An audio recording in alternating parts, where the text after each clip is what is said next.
And it's time now for a business update. Yuka Roya, I do apologise, joins me in the studio. What a mouthful. To talk about that. And Yuka, we're starting with some rather big corporate news. Uber has finally chosen a new leader.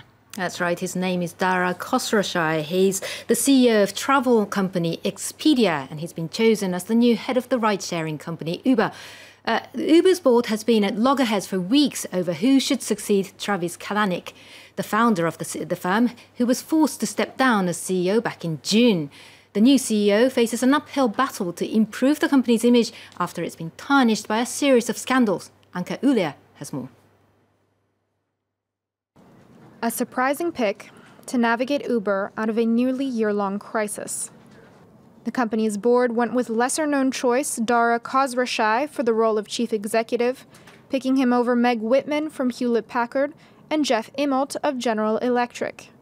Khosrowshahi, who's headed the Bellevue, Washington-based travel site Expedia for the past 12 years, is a relative outsider to Silicon Valley.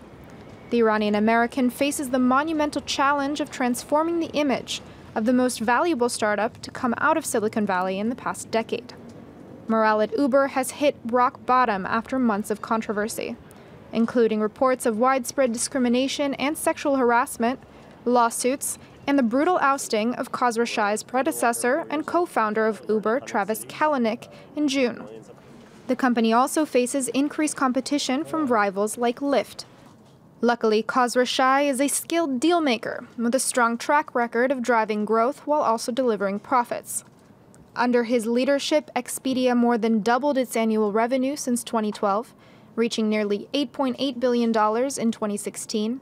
It also became the world's largest online travel agency after acquiring competitors Orbitz and Travelocity.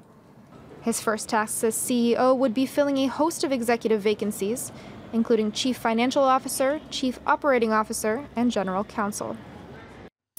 Well, Hurricane Harvey has left a trail of devastation along the US Gulf Coast, as we've been hearing. That is also affecting oil prices, isn't it, Yuka? That's right. It will take time to assess the full damage, the full extent of the damage. But US oil futures, gasoline futures, hit a new two-year high, this Monday, as the storm hit the heart of America's energy industry, forcing several refineries to shut down. International benchmark Brent crude was up 0.3% earlier today. The US dollar remains weak as well. Now, over on the stock market, Asian stock markets were mixed this Monday. European shares also opened mostly in the red as investors are worried about the hurricane damage. The London stock market is closed for a bank holiday today. Now let's take a look at some other business headlines at this hour. And Toshiba is close to signing a deal with US semiconductor maker Western Digital to sell its memory chip unit. Japanese media reporting that the heads of the two companies will meet on the 31st of August. Toshiba has been trying to sell the money-making memory chip unit to cover the colossal losses in its nuclear business.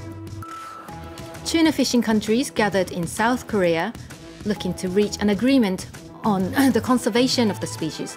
Latest data suggests that while stocks of big-eye tuna may be in better condition than previously thought, bluefin tuna, a prized sushi ingredient, is still in danger. Its population has shrunk to under 3% of its maximum historical levels. And Commonwealth Bank of Australia has been hit with a second public inquiry into its governance and culture.